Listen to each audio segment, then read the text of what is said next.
Ayan mga ka-idol, pinapakita ko sa inyo ang aking biglaang biyahe pauwi ng Bohol, no? Ayan, nandito ako sa bus ngayon, dito sa may San Fernando, Pampanga. Ayan, pinapakita ko sa inyo, ayan. Ayan, titig-titig pa ako sa cellphone ko. Kasi wala naman akong tinititigan ngayon. Ayan, nandyan na ako sa departure. Ayan, hindi pa ako pumasok yan mga ka-idol, nasa gate pala ako yan.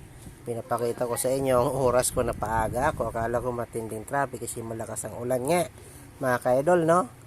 Kaya inagahan ko, akala ko malilate ako kasi ang flight ko 6 nga.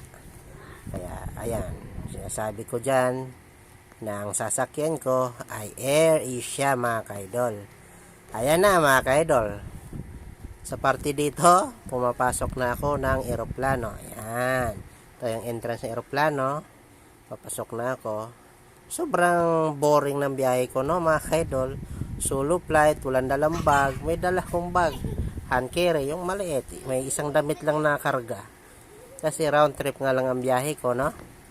Palingon-lingon ako kasi nag-iisa nga lang ako. Ayan, nandyan ako sa gitna ng eroplano. Hinahanap ko ng aking upuan. Awa ng Diyos mga ka-idol, nakita ko na yung upuan. Yan.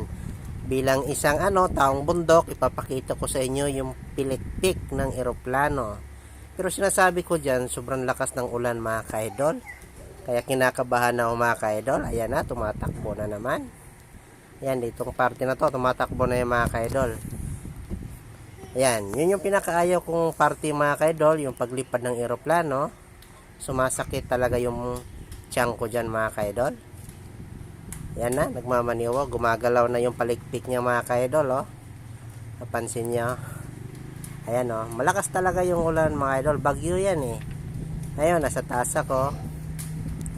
Yan, pinapakita ko kung gaano kataas. Sabi ko sa sarili ko, paano na lang kaya pag kumurap yung makina. Pero ito na nga, ang pangalawang ayaw ko, yung paglapag. Pag bumubulusok na, ayan na mga ka-idol, oh, bumubulusok na. Ayan yung parting pinakaayaw ko mga ka-idol, bumubulusok na. Ayan na mga ka-idol, ang sakit na ng tiyan ko dyan mga ka-idol.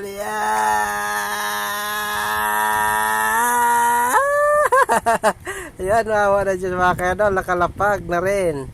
Ayan na yung preno niya mga ka-idol, oh. Palikpik yung preno niya. Kakaiba, no mga ka-idol, oh. Palikpik yung preno. Ayan, ayan. First time ko itong makita eh. Yung panglaw mga ka-idol. Ayan, domestic arrival niya mga ka-idol, oh. Yan, dyan ako lumabas. Ayan, sabi ko sa wakas, nandito na ako sa bayan ko. Yan mga ka-idol, yan. Yung parte dito mga ka-idol, yan, pag uwi kami yan, Tagbilaran yan. Pauwi, papuntang Bohol, yan. Pinapakita ko sa inyo gilid ng dagat. Lahat halos dagat. Kaya dito, beach dito, libre, walang bayad-bayad. Ayan, di katulad ng Luzon mga ka-idol.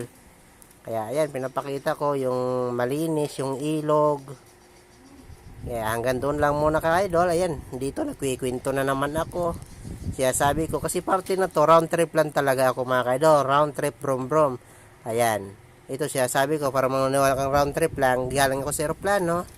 Ngayon, ipapakita ko sa inyo na nasa barko ako. Tingnan nyo mga ka-idol, o, diba? Nasa barko ako. Iwala na kayo mga ka-idol. Round trip yan hanggang Maynila. Iniikot ko lang. Diba? Parang tanga lang si idol. Sige mga idol, hanggang